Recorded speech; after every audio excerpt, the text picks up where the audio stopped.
नमस्कार। आज हम एक और नए विषय पर चर्चा के लिए उपस्थित हुए हैं। हमारे साथ में कैराना बार एसोसिएशन की सदस्य शालिनी कौशिक एडवोकेट जी हैं। उनका हम स्वागत करते हैं। धन्यवाद।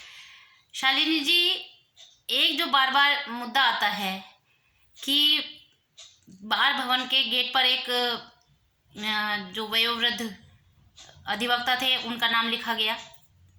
अब लाइब्रेरी पर भी एक और वयोवृद्ध अधिवक्ता जिनका निधन हो चुका है उनका नाम लिखा गया है। हर बार जब भी विरोध का स्वर उठता है तो आपका ही क्यों उठता है?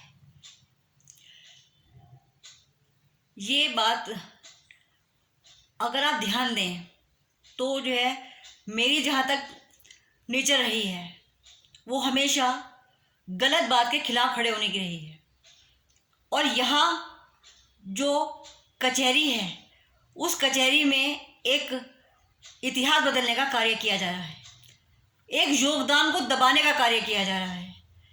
जिस व्यक्ति ने अपनी ज़िंदगी लगा दी वहाँ की बार को एक ऊंचा स्थान दिलाने के लिए, उसे उसके योगदान को उसके देहांत के बाद दबाने की पूरी कोशिश है, जिससे जो है किसी को, जो आने वाली पीढ़ियां हैं उन्हें ना पता रहे कि यहाँ के लिए, यहाँ की जो स्थिति है उसे मुंसिफ कोर्ट से लेके और डीजे कोर्ट तक किसने पहुँचाया ये ना पता चले।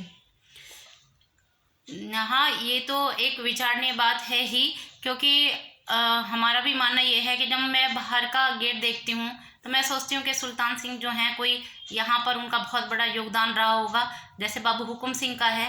और बड़ा आश्चर्य होता है कि मतलब जो इस कैराना बार एसोसिएशन के संरक्षक रहे उनके नाम पर यहाँ पर कुछ नहीं है, जो 26 बार अध्यक्ष रहे उनके नाम पर कुछ नहीं है, और केवल क्योंकि सहायता राशि या पैसे के आधार पर वहाँ पर नाम लिखे जाने की एक परंपरा बनानी शुरू कर दी गई है 2020 से।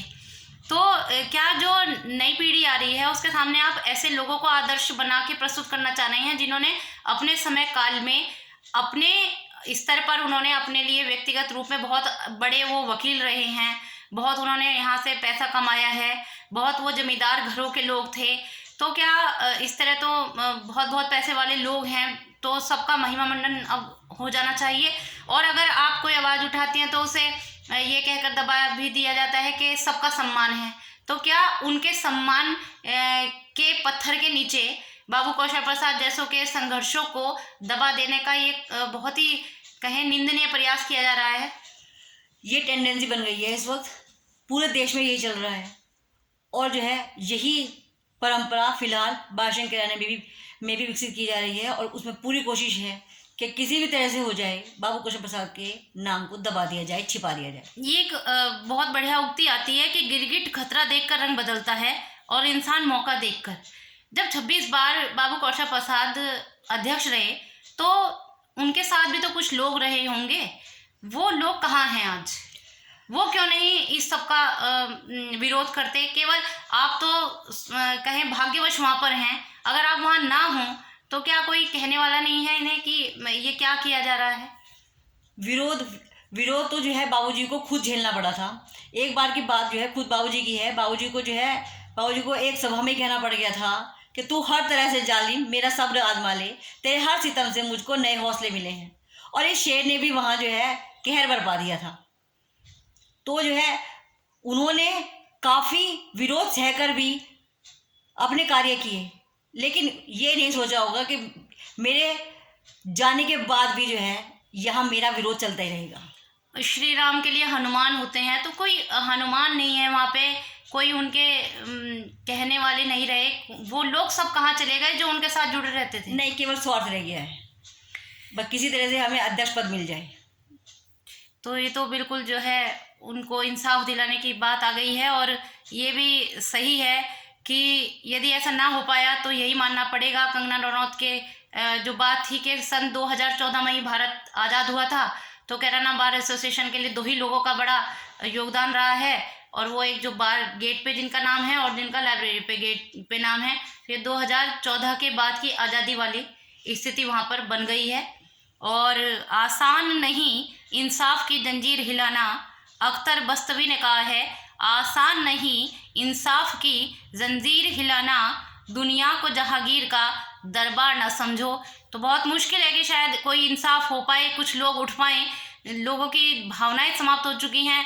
लोग किसी सही बात के लिए बोलना नहीं चाहते हैं, इकट्ठे नहीं होते, विरोध नहीं करते।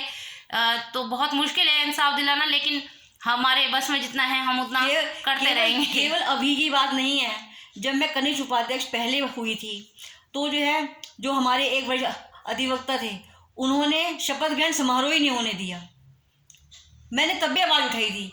तो इसलिए अगर कोई ये कहता है कि मैं केवल अपने पापा के लिए आवाज़ उठा रही हूँ, तो नहीं, मैं तो हमेशा हर गलत बात के लिए उसके खिलाफ खड़ी होती रही हूँ और हमेशा खड़ी होती रहूँगी।